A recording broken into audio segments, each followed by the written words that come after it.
വളരെ ഈസി ആയിട്ട് ട്രീറ്റ് ചെയ്യാവുന്ന ഒരു അസുഖമാണ് ആസ്മ. ആസ്മയുടെ കോമൺ സിംറ്റംസ് അല്ലെങ്കിൽ ലക്ഷണങ്ങൾ എന്തൊക്കെയാണ്? എങ്ങനെയാണ് ആസ്മ ഡയഗ്നോസ് ചെയ്യുന്നത്? ആസ്മ എന്ന രോഗം നിർണയം നടത്തിയാൽ ചികിത്സയുടെ ആവശ്യമുണ്ട്. ഒത്തിരി തെറ്റിദ്ധാരണ ഉള്ള ഒരു ചികിത്സാ രീതിയാണ്. കൃത്യമായ രീതിയിൽ ആസ്മ ചികിത്സിച്ചില്ല എന്നുണ്ടെങ്കിൽ അവർക്ക്.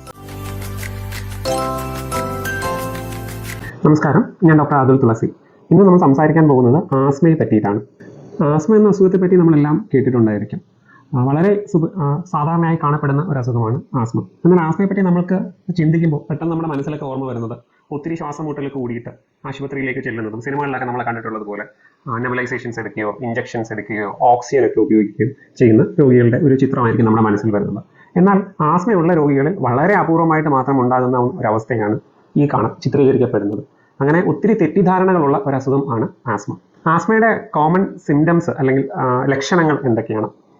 ഇടയ്ക്കിടയ്ക്ക് വരുന്ന ചുമ, പ്രത്യേകിച്ച് രാത്രി കാലങ്ങളിൽ അല്ലെങ്കിൽ രാവിലെ ഉണ്ടാകുന്ന ചുമ, നെഞ്ചത്ത് ഒരു ഭാരം പോലെ തോന്നുക, കുട്ടികളിലൊക്കെ ആണെങ്കിൽ രാത്രി കാലങ്ങളിൽ ചെറിയ കുറുങ്ങൽ അല്ലെങ്കിൽ ചൂളം അടിക്കുന്ന പോലുള്ള സൗണ്ട്, ഇതൊക്കെയാണ് ആസ്മയുടെ ലക്ഷണങ്ങൾ. എന്നാൽ നമ്മുടെ മനസ്സിലുള്ള ആസ്മയുടെ ലക്ഷണങ്ങൾ ഈ ശ്വാസമുട്ടൽ കൂടി ഒരു ആശുപത്രിയിൽ ചെല്ലുന്നതൊക്കെയാണ്. അപ്പോൾ പലപ്പോഴും ഈ ആസ്മയുടെ കോമൺ ആയിട്ടുള്ള സിംറ്റംസ് നമ്മൾ തിരിച്ചറിയാതെ പോകപ്പെടുന്നു. ഇന്ത്യയിൽ അടുത്ത കാലത്ത് നടത്തിയ ഒരു പഠനത്തിൽ കാണുന്നത് കോമൺ ആയിട്ടുള്ള ആസ്മ സിംറ്റംസ് ഉള്ളതിൽ 80% രോഗികളിലും ആ രോഗനിർണയമല്ല, ആസ്മയാണ് രോഗമെന്ന് തിരിച്ചറിയാതെ പോകുന്നു. അതിൻ്റെ ദോഷവശങ്ങൾ എന്തൊക്കെയാണ്? വളരെ ഈസി ആയിട്ട് ട്രീറ്റ് ചെയ്യാവുന്ന ഒരു അസുഖമാണ് ആസ്മ. എന്നാൽ ഈ ട്രീറ്റ് ചെയ്യപ്പെടാവുന്ന ആ ഒരു സ്റ്റേജിൽ ആസ്മ എന്ന രോഗം തിരിച്ചറിയാതെ പോകുന്നു. എങ്ങനെയാണ് ആസ്മ ഡയഗ്നോസ് ചെയ്യുന്നത്? ആസ്മ ഈ പറഞ്ഞ സിംറ്റംസ് ഉള്ള ഒരു രോഗിയിൽ ശ്വാസകോശത്തിൻ്റെ കപ്പാസിറ്റി നോക്കുന്ന സ്പൈറോമെട്രി എന്ന ടെസ്റ്റിലൂടെയാണ് ആസ്മ രോഗനിർണയം നടത്തുന്നത്. ആസ്മ എന്ന രോഗം നിർണയം നടത്തിയാൽ ചികിത്സയുടെ ആവശ്യമുണ്ട്. അല്ലെങ്കിൽ എന്താണ് ചികിത്സ? ആസ്മയുടെ ചികിത്സ ഇൻഹേലർ മരുന്നുകളാണ്. എന്നാൽ ഇൻഹേലർ മരുന്നുകൾ പലപ്പോഴും ഒത്തിരി തെറ്റിദ്ധാരണ ഉള്ള ഒരു ചികിത്സാ രീതിയാണ്. നമ്മൾ വിചാരിക്കുന്നത് ഇൻഹേലർ ഈ ആസ്മയുടെ ഏറ്റവും മൂർധന്യാവസ്ഥയിൽ ഉപയോഗിക്കേണ്ടുന്ന മരുന്നുകളാണ്, അല്ലെങ്കിൽ ഇൻഹേലർ മരുന്നുകൾ ഉപയോഗിച്ച് കഴിഞ്ഞാൽ അത് ജീവിതകാലം മൊത്തം ഉപയോഗിക്കേണ്ടി വരും, സൈഡ് എഫക്റ്റുകൾ ഒത്തിരി കൂടുതലുള്ള മരുന്നുകളാണ് എന്നൊക്കെയാണ് പൊതുവെയുള്ള ധാരണ. എന്നാൽ ആസ്മയുടെ ട്രീറ്റ്മെൻറ്റിൽ ഏറ്റവും സേഫായിട്ട് ഉപയോഗിക്കാവുന്ന ഒരു മരുന്നാണ് ഇൻഹേലർ. ഇങ്ങനെ ശരിക്കുമുള്ള ചികിത്സാ രീതി കിട്ടാത്തത് കൊണ്ട് ഉള്ള ബുദ്ധിമുട്ട് എന്താണ്? അപ്പോൾ വളരെ ഈസിയായി ട്രീറ്റ് ചെയ്യാവുന്ന സ്റ്റേജിൽ ആസ്മയുടെ ട്രീറ്റ്മെൻറ്റ് കിട്ടുന്നില്ല. അത് മൂർച്ഛിക്കുമ്പോൾ മാത്രമാണ് രോഗിക്ക് അതിൻ്റെ ചികിത്സ കിട്ടുന്നത്. പ്രത്യേകിച്ച് കുട്ടികളിൽ ഈ ശ്വാസകോശം വളരുന്ന ഒരു ഏജ് ഉണ്ട്, 10-20 വയസ്സ് വരെയാണ് ശ്വാസകോശത്തിൻ്റെ വളർച്ച ഉണ്ടാകുന്നത്.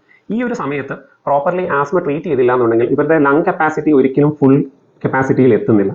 ഇവർക്ക് മുതിർന്നു വരുമ്പോൾ പലപ്പോഴും റെഗുലർലി ഇൻഹേലറുകൾ ഉപയോഗിക്കേണ്ടി വരുന്നു. കൂടാതെ ആസ്മ ഉള്ള ആൾക്കാരിൽ കൃത്യമായ രീതിയിൽ ആസ്മ ചികിത്സിച്ചില്ല എന്നുണ്ടെങ്കിൽ അവർക്ക് രക്തസമ്മർദ്ദം ഉണ്ടാകാനുള്ള സാധ്യത കൂടുതലാണ്, ഹാർട്ട് അറ്റാക്ക് വരാനുള്ള സാധ്യത കൂടുതലാണ്, പക്ഷാഘാതം അല്ലെങ്കിൽ സ്ട്രോക്ക് വരാനുള്ള സാധ്യത കൂടുതലാണ്.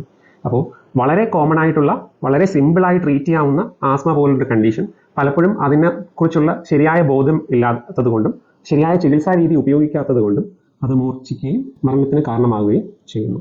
ഇന്ത്യയിലെ ആസ്മ രോഗികളുടെ മരണനിരക്ക് ലോകത്തിലെ നിരക്കുമായിട്ട് താരതമ്യപ്പെടുത്തുമ്പോൾ 3 ഇരട്ടിയാണ്. ശരിയായ ചികിത്സ എടുക്കാത്തതാണ് ഇതിൻ്റെ ഏറ്റവും പ്രധാനപ്പെട്ട കാരണം.